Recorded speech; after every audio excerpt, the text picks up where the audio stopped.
Mesdames, Mesdemoiselles, Messieurs, bonjour. Je serais presque tenté de vous dire bonnes vacances puisque quelques millions d'entre vous seront dès ce soir effectivement en congé. En effet, cette année, le calendrier était bien fait car il vous suffira de passer le pont, celui du 14 juillet, pour emprunter plutôt que prévu la route des vacances. Cela dit, eh bien, pour la route, ne partez pas tous cette nuit à 4 heures du matin pour ne pas faire comme tout le monde. Et encore une fois, soyez prudents et pensez à la limitation de vitesse. Pour ceux, par ailleurs, qui voyagent par avion, eh bien, une bonne nouvelle. À Orly ce matin, les manutentionnaires d'Air France, les bagagistes, ont repris leur travail. Le trafic est donc redevenu normal et vous arriverez et vous partirez à l'heure prévue. Cela dit, votre seconde préoccupation, je suppose, en cette période de vacances, concerne bien évidemment le temps. Et nous avons fait appel, une fois de plus, à notre voisin, Monsieur Météo, Monsieur Larivière, qui va sans doute nous donner les prévisions, non pas pour très très longtemps, pour un mois ou pour un mois et demi, mais tout simplement et plus prosaïquement pour ce week-end étendu et pour les premiers jours de ce week-end. Commençons par aujourd'hui, par cet après-midi. Oui, les choses s'annoncent bien aujourd'hui. En ce sens que vous le voyez, l'air frais que nous avons supporté ces derniers jours s'en va au-delà de la Scandinavie et que le soleil va être général sur la France aujourd'hui. Mais nous ne sommes jamais heureux d'annoncer des mauvaises choses, mais c'est quand même le cas. Vous voyez que plus au large, sur l'Atlantique, des pluies sont en train d'arriver, que nous avons d'ailleurs détectées grâce aux observations du navire météorologique stationnaire qui est au point K en permanence. Oui, voici le point K. Donc, toute cette formation nuageuse va se diriger maintenant sur la France, mais en laissant de côté quand même, je crois, le midi. Oui, et de toute façon, vous voyez, elle est accompagnée d'air chaud. Ah bah c'est une bonne nouvelle quand même, alors. Oui, en fait, donc, pour aujourd'hui, beau temps partout, avec des températures de l'ordre de 20 degrés près de la Manche, 24 à 25 sur le reste de la France, et près de la Méditerranée, 30. Demain. Oh! Alors demain, bien oui. sûr, la zone de pluie arrive et prend un caractère orageux en traversant la France. Les régions les plus favorisées sont celles qui seront situées au sud d'une ligne approximative Bordeaux-Bâle. Là, il fera très beau, avec des températures de l'ordre de 30 ou même plus l'après-midi. Alors sur le nord de la France, donc, la zone de pluie arrive. Il est probable qu'elle sera dès la nuit dans l'ouest. Et au cours de la journée, elle traversera donc le bassin parisien pour s'étendre jusqu'à la Belgique et prendre un caractère orageux. Oui, mais laissez-nous quand même des éclaircies. Oui, ben voyez, les éclaircies reviennent assez rapidement derrière, en Bretagne, au cours de la journée. Les températures, donc, comme je vous le disais, sont normales pour le mois de juillet, 26 à 27 à l'avant des orages, avec des baisses dans les orages, bien sûr, 22 degrés ou un peu plus dans l'ouest, et comme nous l'avons dit, 32 degrés environ dans le bassin méditerranéen. Monsieur Larivière, derrière ces nuages, enfin du moins cette ligne, je vois quand même qu'il y a du ciel bleu à gauche là de cette photo. Est-ce que le beau temps va revenir alors pour précisément lundi et mardi prochain? Est-ce qu'on pourra danser le 14 juillet sur les places publiques sans se mouiller? Pour les 4 jours qui viennent, nous attendons la persistance de ce temps chaud. Donc c'est pas désagréable d'un certain point de vue, mais aussi orageux. En tout cas, sur le nord de la France. Il est probable que le beau temps du midi va remonter jusqu'à la Loire et peut-être même un peu plus au cours du week-end. Bien, on pourra donc danser la nuit du 14 juillet sous les lampions sans prendre un parapluie quand même, dans l'ensemble. Et alors, je n'ose vous poser la question... À moins qu'un orage se produise juste à ce moment-là, je ne peux pas vous donner le minutage des heures. Oui. Je n'ose vous poser la question, mais je la pose quand même. Pour ceux, maintenant, qui partent en vacances, essayez quand même de dire, bon, pour le mois de juillet, est-ce que ce mois de juillet, 14 juillet, 15 août plutôt, sera un mois épouvantable d'une manière générale, ou est-ce que ce sera un mois comme les autres? Vous savez, de toute façon, s'il était épouvantable, j'oserais jamais le dire. Il y a quelques chances que ça ne se vérifie pas, et il vaut mieux quand même partir avec optimisme. Non, ce qui est sûr, c'est qu'on avait annoncé pour le mois de juillet, bien qu'on ne veuille jamais le publier de manière officielle, des températures quand même un peu plus élevées que la normale. Ça a été un départ plutôt dans le sens contraire.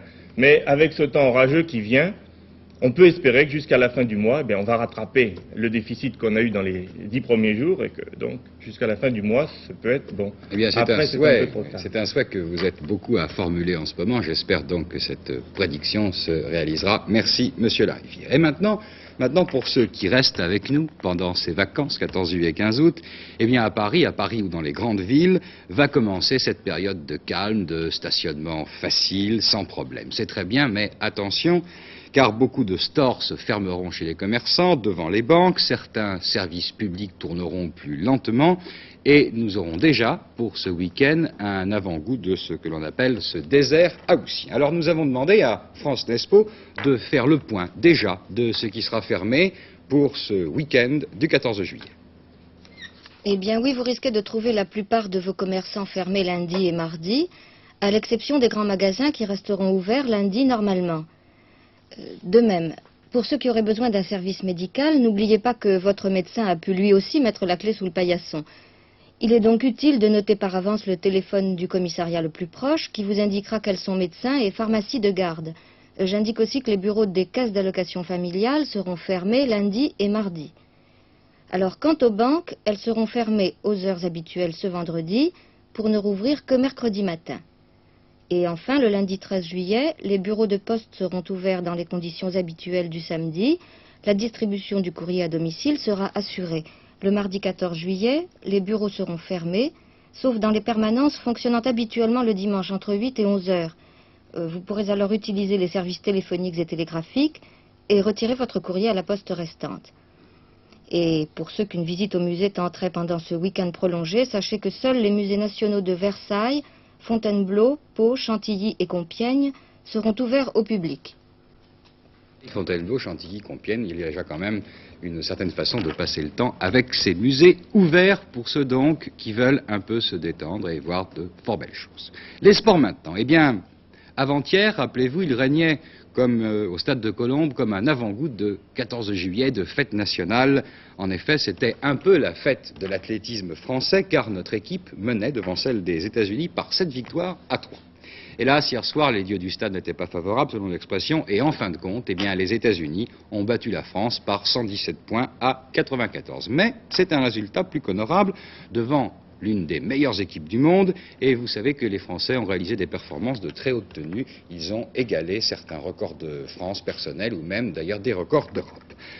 Et les Américains, en fin de compte, hier soir, s'ils ont gagné, ont quand même été forcés de sortir ce qu'on appelle en termes d'athlétisme le grand jeu. Claude Médieux.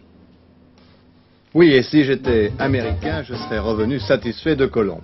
Hier soir, ce fut en effet une soirée américaine. Les 6 points d'avance de l'équipe de France allaient fondre comme neige au soleil, surtout après le 110 mètres haies. Les Français sont en blanc.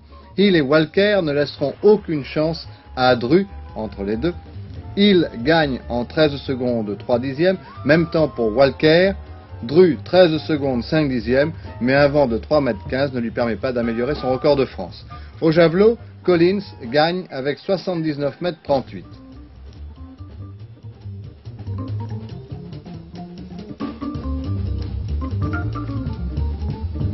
Le 400 mètres, une des plus belles courses de la soirée. Colette devant vous, Nallet derrière lui.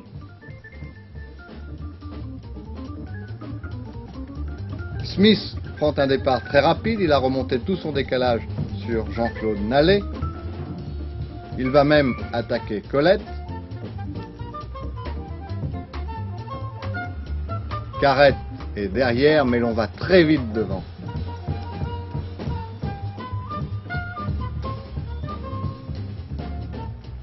Il semble, à la sortie du virage, que Jean-Claude Nallet va attaquer Colette. Mais regardez bien, dans un instant, le départ extraordinaire de l'Américain Colette qui laisse sur place Jean-Claude Nallet. Colette, 44 secondes 9 dixièmes, Smith, 45 secondes, Nallet, 45 secondes 4 dixièmes, nouveau record de France. Aux 200 mètres, le Français en blanc, Sarter, prend un départ foudroyant. Il remonte tout son décalage sur Turner. À l'entrée de la ligne droite, il est en tête. Mais c'est là, maintenant, que les Américains passent la vitesse supérieure. Turner premier, 20 secondes 6 dixièmes. Vaughan, 20 secondes 7 dixièmes. Sarter, 20 secondes 8 dixièmes. Au triple saut, seule victoire française hier soir, Firka, 16 mètres 32. Aux 1500 mètres, Vadou n'était pas remis des fatigues de son 5000 mètres. Dufresne et Le Borgne étaient donc nos représentants. Aux 1200 mètres, vous venez de le voir, les deux Américains attaquent. Dufresne essaiera bien de résister, mais il ne pourra rien contre le finish de Michael et de Van Dijk. Premier Michael, 3 minutes 44 secondes 3 dixièmes. Deuxième Van Dijk, 3 minutes 44 secondes 4 dixièmes.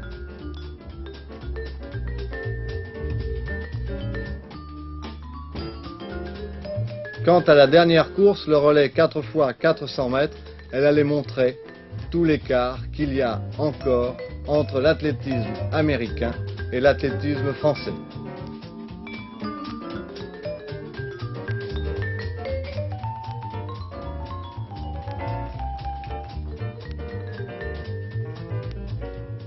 Ce matin, nous avons appris que Serge Firka, qui a gagné hier le concours du triple saut, qui est recordman de France et champion de France de la spécialité, a été assez grièvement blessé dans un accident de la circulation qui est arrivé à 7 heures, avenue du président Roosevelt à Issy-les-Moulineaux.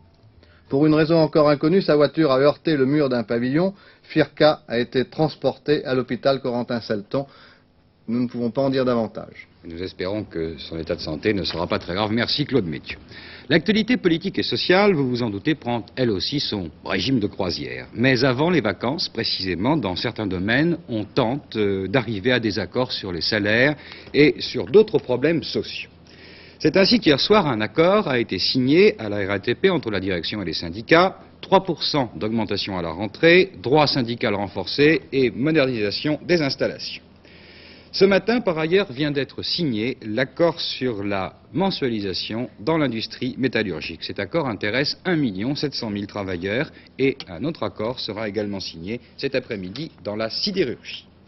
Après vos vacances, si vous partez, avant le 16 juillet, si vous restez, vous paierez votre gaz 5% plus cher et l'électricité vous sera facturée avec une majoration de 3%. Voilà pour les principales informations en France dans ce domaine. Pour l'étranger, eh bien, sachez tout d'abord qu'à 17 h cet après-midi, les Irlandais du Nord sont eux aussi en vacances ou du moins en congé. On fait le pont en Irlande pour célébrer la victoire en 1690 des orangistes, c'est-à-dire des protestants, contre les catholiques. Et inutile de préciser que dans le climat actuel, on s'attend à de nouveaux heurts entre les deux communautés. 100 000 personnes sont déjà arrivées à Belfast, des protestants pour la plupart. Ces derniers, vous le savez, préparent un défilé monstre et de leur côté, les catholiques prévoient une sorte de contre-défilé.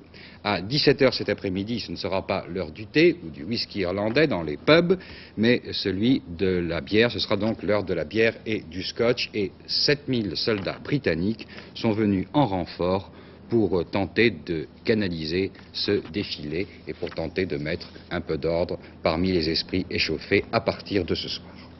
En bref, maintenant, les autres nouvelles internationales. Moyen-Orient, c'est maintenant officiel, un accord vient d'être signé entre le gouvernement jordanien et les commandos palestiniens. Parmi les clauses les plus importantes, on peut retenir celle-ci: le gouvernement garantit la liberté d'action des commandos et leur droit de mobiliser le peuple à condition qu'aucune atteinte ne soit portée à la souveraineté de l'État jordanien. Moyen-Orient toujours, Tel Aviv annonce ce matin que 3 MiG-21 ont été abattus par roquettes RR, donc depuis des avions, des chasseurs, dans le secteur nord du canal de Suez. Pour les affaires indo-chinoises, cet après-midi, le président Nixon doit rencontrer à Washington M. Tante pour faire le point de la situation en Indochine. M. Tante qui hier a été quelque peu conspué alors qu'il assistait à la première séance de l'Assemblée mondiale de la jeunesse. Au chapitre maintenant de l'information générale. Et pour revenir en France, il faut évoquer déjà et malheureusement des accidents dits de vacances, noyades, mais aussi des accidents de montagne. Ainsi, ce matin, une avalanche vient de se produire dans le massif du Mont-Blanc. Il semble qu'il n'y ait pas de victimes, il y aurait 6 blessés. Par ailleurs, une cordée vient de dévisser en Haute-Savoie, dans le massif de Trait-la-Tête. Il y aurait 3 morts et 1 blessé grave. Et à l'instant, j'apprends que 2 personnes ont trouvé la mort dans le massif du Pelvoux, des personnes originaires des Alpes. Puis Ricard, le procès se poursuit à Aix-en-Provence après l'interruption d'audience d'hier matin. La Cour a siégé jusqu'à 23 h et aujourd'hui, le dernier témoin doit faire, ce matin aussi, sa déposition. Et on pense que le verdict sera rendu de toute façon très tard, demain soir, enfin de moins disons dans la soirée. On est très inquiet depuis hier soir sur l'état de santé de Luis Mariano. Le chanteur vient d'être frappé d'une hémorragie cérébrale. Il a été transporté d'urgence à l'hôpital de la Salpêtrière à Paris, après avoir été transporté depuis Biarritz par avion sanitaire. L'état de santé du chanteur inquiétait déjà son entourage depuis quelques mois. et il faudra attendre maintenant plusieurs jours avant de connaître avec précision l'état de santé du malade.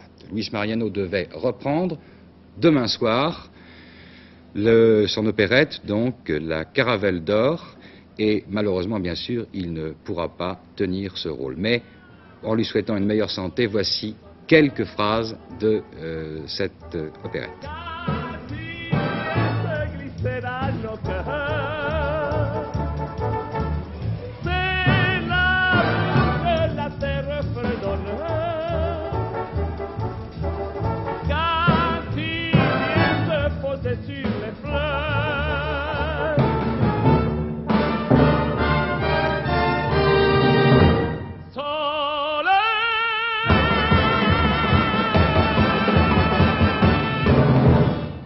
Meilleure santé donc à Luis Mariano.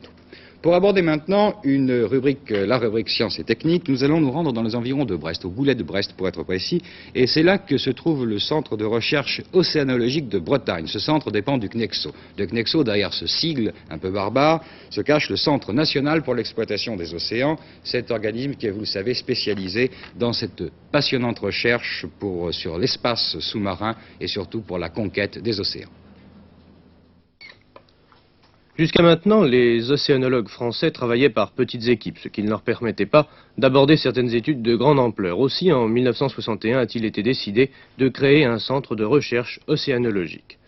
Le centre de recherche océanologique de Bretagne vient d'être inauguré en présence de M. Bernard Lafay, le secrétaire d'État auprès du ministre du Développement industriel et scientifique. Ce sera un centre polyvalent qui rassemblera toutes les équipes de chercheurs de toutes les disciplines océanologiques. Il disposera de 3 navires qui bénéficient des équipements les plus modernes. À bord du Jean Charcot, le principal d'entre eux, M. Yves Lapréry, directeur général du Centre national pour l'exploitation des océans, nous explique quels sont les objectifs à atteindre. C'est quelque chose qui sera pour la première fois une grande base océanologique française où nous aurons concentré tous les moyens modernes possibles. Alors, je crois que ça, il fallait que ce soit l'État qui le prenne en charge. Tout le monde était d'accord là-dessus. Alors, à partir de là, vous avez raison de demander qu'est-ce qu'il en sortira. Alors, c'est toute l'aventure du pétrole, pour lesquels les travaux que nous faisons permettent d'indiquer aux compagnies pétrolières quels sont les endroits, les bons endroits dans le monde entier où il faut se placer dès maintenant. Il y a tout le domaine des minerais. Et ça, c'est un domaine qui est en pleine expansion depuis seulement 1 an ou 2. Et là aussi, ce sont des places qui sont à prendre très vite. Et puis alors, il y a tout le domaine de l'élevage marin, de l'agriculture ou l'aquaculture. Et là, il y a des pays qui ont démarré très fort. Je crois qu'il ne faut pas que nous soyons en retard. Et là aussi, je crois que les installations, si nous réussissons aussi bien qu'au Japon, et après tout, pourquoi pas, les installations sont rentabilisées en quelques années parce que, une fois trouvées les astuces scientifiques et techniques, eh bien, le seuil économique est assez rapidement atteint. Et puis, ça va être aussi ce centre d'informatique océanologique dont nous voudrions bien, au fond, qu'il devienne le centre européen. Je vous parlais des accidents de vacances, aussi bien la montagne qu'à la mer. Eh bien, je viens de recevoir à l'instant une dépêche disant que des recherches sont actuellement entreprises pour retrouver un yacht de 11 mètres 25, le Marie Grillon, à bord duquel se trouve M. Félix Zéard, qui est l'ancien président du Conseil et qui était seul à bord. Il était parti de Binic, dans les Côtes du Nord, pour se rendre à Jersey, qu'il a quitté hier dans la journée. Il devait être rentré, on l'attendait en tout cas, hier soir à 10h30 à Binic, et pour l'instant, l'hélicoptère de la protection civile de Granville effectue des recherches. Les problèmes de vacances, les problèmes de circulation, vous allez malheureusement peut-être les connaître. Vous savez qu'en France, on a mis un dispositif très important sur les routes, mais je crois qu'à l'étranger également, ce problème, lui aussi, a son importance et qu'on y trouve quelquefois des solutions, disons, assez originales. Est-ce que vous trouvez que c'est une solution originale que d'apporter une solution féminine? Exactement. Eh bien, c'est exactement le cas au Canada où une jeune femme parcourt en hélicoptère et survole en hélicoptère plus exactement les autoroutes et les grands axes routiers et indique par radio quels sont les endroits à éviter et au contraire quelles sont les routes à prendre. Toronto en fin de semaine à la sortie des bureaux. Les 4 autoroutes principales de la ville sur les bords du lac Ontario sont régulièrement bloquées. Nous n'avons pas l'exclusivité des embouteillages.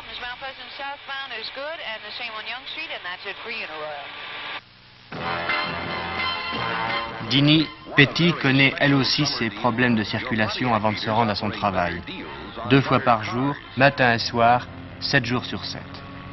Combinaison de vol rose, hélicoptère boudoir rose, elle est la voix de l'oiseau rose pour une station de radio de langue anglaise de Toronto.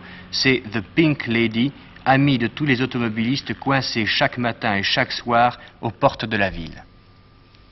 Est-ce qu'il y a beaucoup de femmes au Canada qui pilotent des hélicoptères comme celui-ci et qui travaillent? En Canada, je suis une seulement personne qui volait le hélicoptère, oui. Dans le monde, il y a 138 femmes.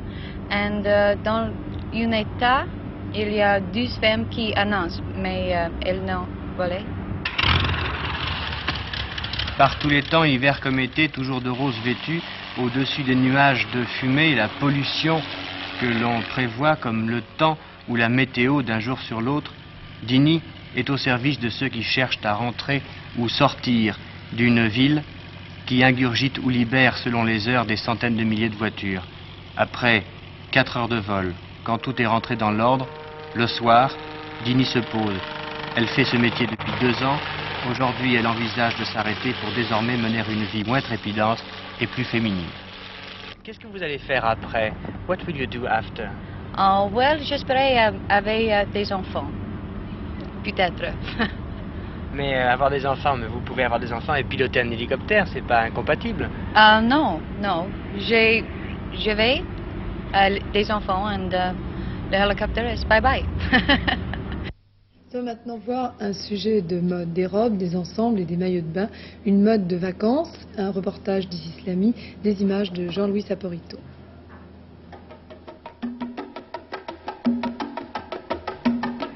Une mode pour vivre décontracté, loin des villes. Légère dans la valise, pas fragile, cette mode offre des maillots,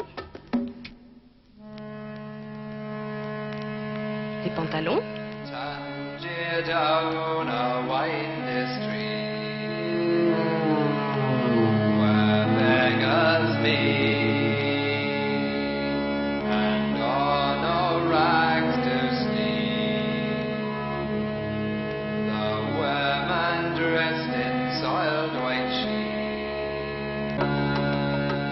Des robes de campagne,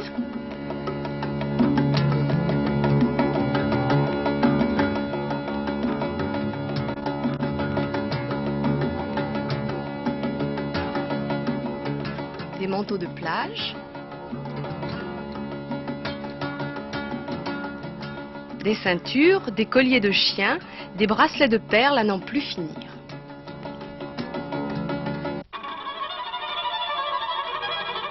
Ensemble de plage roumain, de toile blanche brodée de fleurs.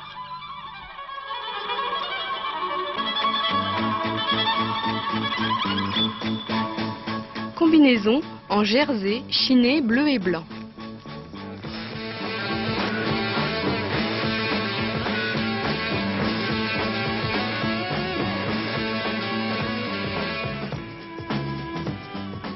Le manteau de plage s'allonge et le maillot se miniaturise avec soutien-gorge drapé.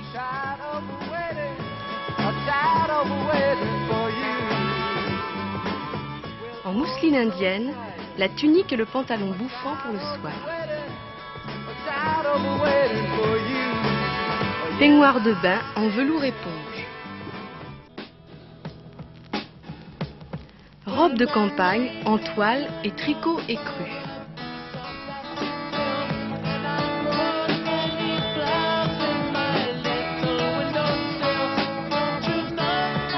Ensemble de terrasse. Le maillot de danseuse à manches bouffantes et sa jupe en jersey synthétique.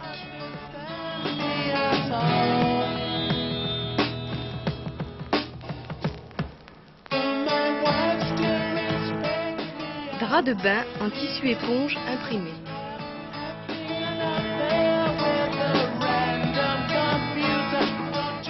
maillot se cache sous une longue jupe assortie, ou se voile sous une jupe de mousseline.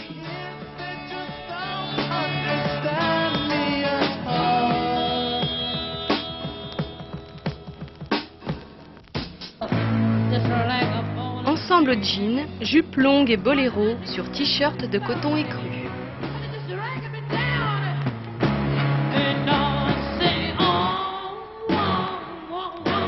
Robe tablier en satin de coton imprimé, marine et rose.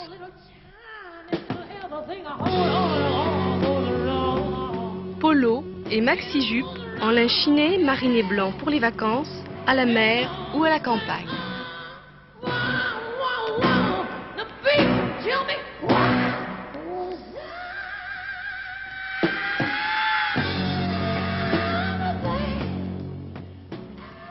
La Bourse de Paris maintenant, à vous, Jean-Michel Quatrepoint. Eh bien, la Bourse de Paris termine la semaine sur une note plus optimiste. Et finalement, les pertes de lundi et mardi ont été plus qu'effacées. Il faut dire que depuis 2 jours, les bonnes nouvelles pour les boursiers sont plus nombreuses que les mauvaises. Ainsi, ils ont accueilli avec satisfaction l'accord signé hier entre le patronat et les syndicats sur la formation professionnelle. De même, l'issue positive des négociations à la RATP et la fin des grèves à Orly ont détendu l'atmosphère. Mais, comme hier, le principal motif de satisfaction est venu d'outre-Atlantique. Wall Street, où les investisseurs institutionnels ont fait une réapparition en force, a encore gagné 10 points. Et vous savez, quand Wall Street se porte mieux, Paris oublie ses soucis. Mais il est un autre sujet de conversation aujourd'hui à la Bourse de Paris. C'est celui de la réforme du système monétaire international. Cette réforme, on en parle depuis plusieurs années. Et c'est un peu comme le serpent de mer, on en parle beaucoup, mais on ne la voit pas venir. Pourtant, depuis les remous de ces dernières années, elle apparaît de plus en plus nécessaire. Mercredi, les experts du club des 10, c'est-à-dire les 10 pays les plus riches du monde, se sont réunis à Paris. Ils se sont penchés sur les projets relatifs à une amélioration du fonctionnement du système monétaire international. Depuis les accords de Bretton Woods, signés en 1944, les parités des monnaies sont fixes, c'est-à-dire qu'elles ne peuvent pas varier au jour le jour. Une dévaluation ou une réévaluation est un acte politique, mais qui n'a pour but en définitive que de refixer, de refiger en quelque sorte la monnaie d'un pays par rapport aux autres. Or, on parle beaucoup depuis quelque temps de la possibilité de laisser flotter les monnaies. Leur parité évoluerait en fonction de l'offre et de la demande, de la confiance qu'elles inspirent. Les experts du groupe des 10 n'ont pris bien sûr aucune décision. Ils n'en avaient d'ailleurs pas le pouvoir. Mais ils ont décidé de poursuivre leurs travaux et ils ont défini 3 champs d'études possibles. Le premier consisterait en une augmentation des marges de fluctuation des monnaies jusqu'à 2 ou 3%. Actuellement, la limite autorisée par les accords de Bretton Woods n'est que de 1%. La seconde étude, qui sera menée, porte sur l'institution de parité glissante. En clair, cela veut dire que les parités des monnaies pourraient changer plus souvent, mais dans de faibles proportions, de l'ordre de 2 à 3%. En agissant plus souvent, on éviterait ainsi les gros changements supérieurs à 10% qui bouleversent le système monétaire. Ainsi, pour prendre un exemple, la France aurait pu dévaluer de 2% dès juin 1968, et puis encore de 2 à 3% quelques mois plus tard. Peut-être aurait-on pu éviter alors la dévaluation de 12,5% d'août dernier. Enfin, le troisième champ d'étude pour les experts des 10 concerne les taux de change flottants. On laisserait la monnaie d'un pays flotter pendant une période transitoire, donc limitée dans le temps. Ceci permettrait à un pays soit de défendre sa monnaie, soit de fixer une nouvelle parité plus facilement. Déjà, l'Allemagne, en octobre dernier, et le Canada, il y a quelques semaines, ont utilisé ce procédé. Ceci, bien que les règles du système monétaire international ne les autorisent pas, ou du moins pas encore. Voilà donc les 3 directions vers lesquelles on semble s'orienter, et on aura plus de précisions lors de la prochaine réunion des 10, qui doit se tenir au mois de septembre à Copenhague. Les valeurs étrangères aujourd'hui à la Bourse de Paris sont en hausse, comme les valeurs françaises. ITT gagne 2 francs. Le président d'ITT a annoncé que sa société devrait augmenter son bénéfice pour l'année 1970. Nous allons passer sur le marché de l'or, où sur le marché de l'or il y a une tension. Le lingot gagne 20 francs. C'est à relier avec les perspectives de changement dans le système monétaire international. La pièce française de 20 francs, par contre, reste pratiquement inchangée. Les autres pièces, peu d'écart. Sur l'emprunt Pinet, le 3,5%, on cotait hier 158,40 et aujourd'hui à l'ouverture 158,30, 158,20 derrière. Donc 20 centimes de perte. La bourse va maintenant prendre des petites vacances. Elle fera en effet le pont pour le 14 juillet. Elle sera fermée le lundi 13 et le mardi 14. Et nous vous donnons donc rendez-vous au mercredi 15 juillet. À vous, Jacqueline Alexandre. Télémidi est terminé. Nos prochaines informations à 18h50. Mesdames, Mesdemoiselles, Messieurs, bonsoir. Bonne journée, pardon.